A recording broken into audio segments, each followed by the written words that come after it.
दाबली हनी छाती में सहत के गल लाल कोई दिहला दांत से कहत के लाल लाल ओठ तोहार लागता गजरा। अच्छा में लगा के रानी चलो तू गजरा। तो का दिक्कत बा रिक्शा पर हलवा मार कत में जान लीजिए। अरे बांध लो हो नीचे वाला में काला धागा बांध लीजिए। हो नीचे वाला में काला धागा बांध लीजिए।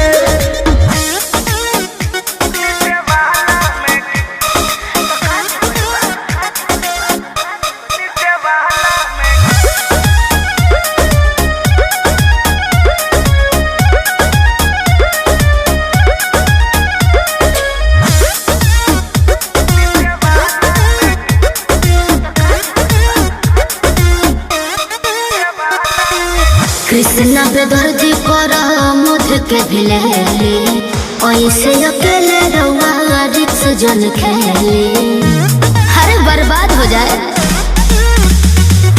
सोनू अशोक औरी शनिवार फेर में तो पर दी तो करे जा तेरा वनुआ नेर में। सही कहतन जाई तो आप मान लीजिए प्लीज। हो नीचे वाला में काला धागा बांध लीजिए। हो नीचे वाला में काला धागा बांध लीजिए।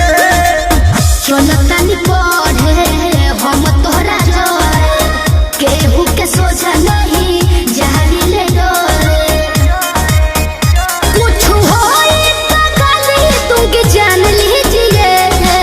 अच्छा ये बात है। हो नीचे वाला में काला धागा बांध लीजिए। हो नीचे वाला में काला धागा बांध लीजिए। बालो बालो